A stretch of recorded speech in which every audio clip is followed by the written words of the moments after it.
Hey guys, today's tutorial lesson is on how to form affirmative commands in Spanish.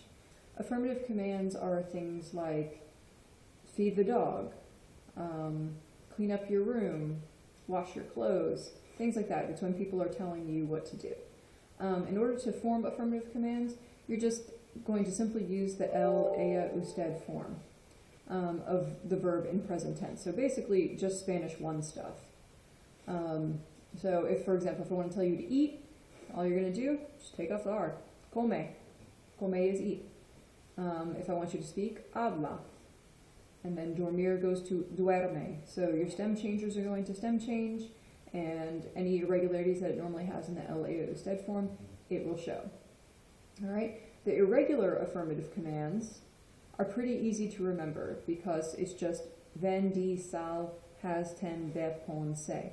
So think of Vin Diesel, the actor, has, 10, and then say the word weapons, but with a French accent. Veponce. All right?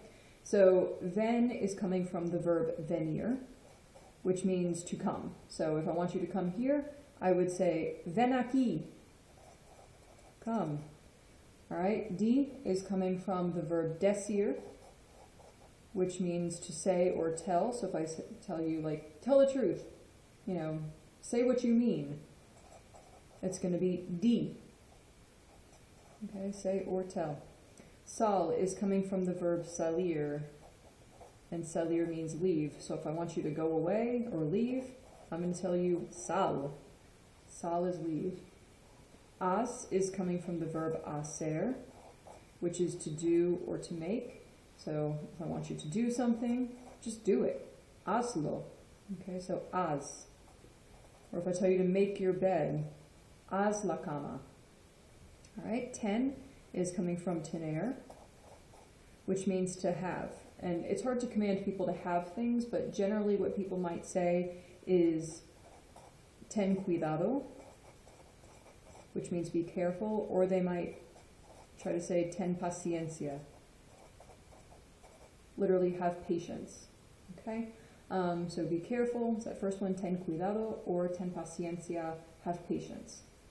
All right, ve is kind of tricky. Actually, ve does double duty. It comes from both the verb ir, to go, and it also comes from ver, to see, or to look at. All right, so if I tell you to go, that's ve, and then also if I say look, that's also ve. All right, pon is coming from poner, and poner means to put. Okay, so if I say, put the laundry in the washing machine, I would say, pon la ropa en la lavadora. All right, so that's going to be put. If I tell you to set the table, pon la mesa. And then se is coming from the verb ser, which means be. So like, be good, okay, be well-behaved here. Okay, so if you're commanding people to be something. Now, something that you should be aware of, the vast majority of these are go verbs, okay? Like vengo, digo, salgo, ago, tango, pongo, and then ir, ser, and ver have always pretty much just been irregular, okay? So basically the irregulars of your affirmative commands are these. They're go verbs. Ven, di, sal, has, ten, vet, pon, se, okay? All right, moving on. Other things you might need to know about affirmative commands are, what do I do with reflexives or pronouns like DOPs, IOPs? Okay? So let's take a look at a verb like cepillarse. If I want to tell you brush your teeth, here's how it works.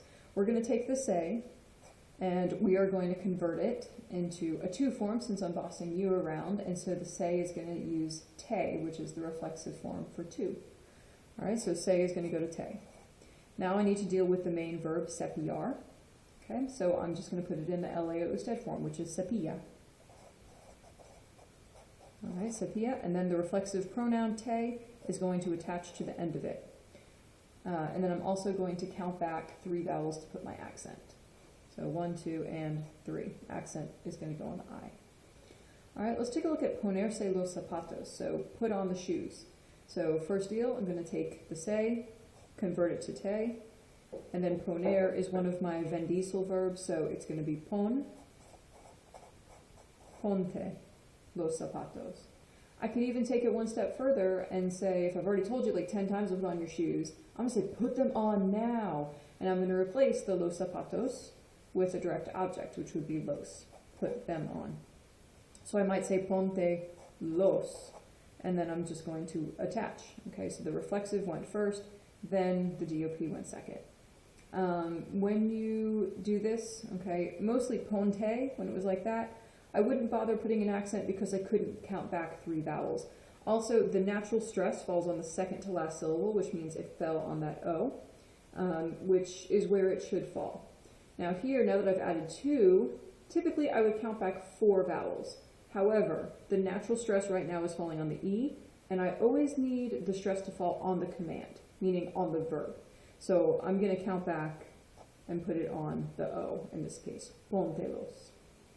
All right, how about this one? Darle el papel a ella. Give the paper to her. All right, so this one's not a reflexive. This one has an IOP and a DOP, because who or what are you giving? The paper.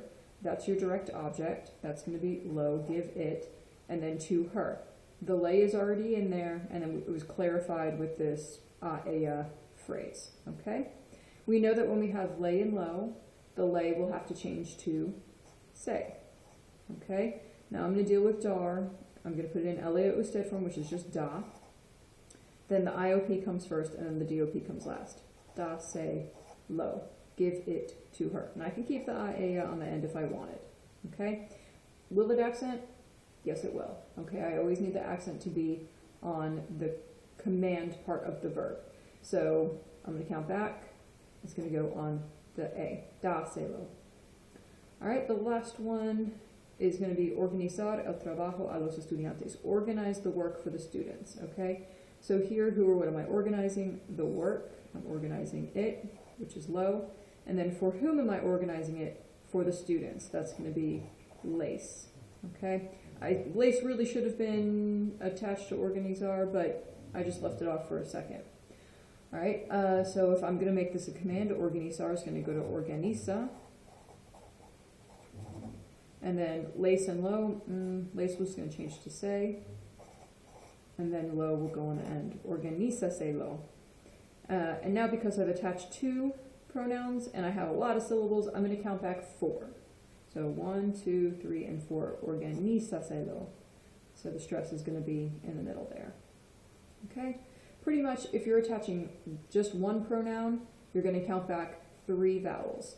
However, if you're adding 2 pronouns, like an IOP and a DOP, or a reflexive and a DOP, then you'll count back 4. The reason I didn't count back 4 on these was because they were too short, okay? But here we did it properly because the words were long enough, okay? So that's how affirmative commands work with pronouns and without pronouns. Hope that helps.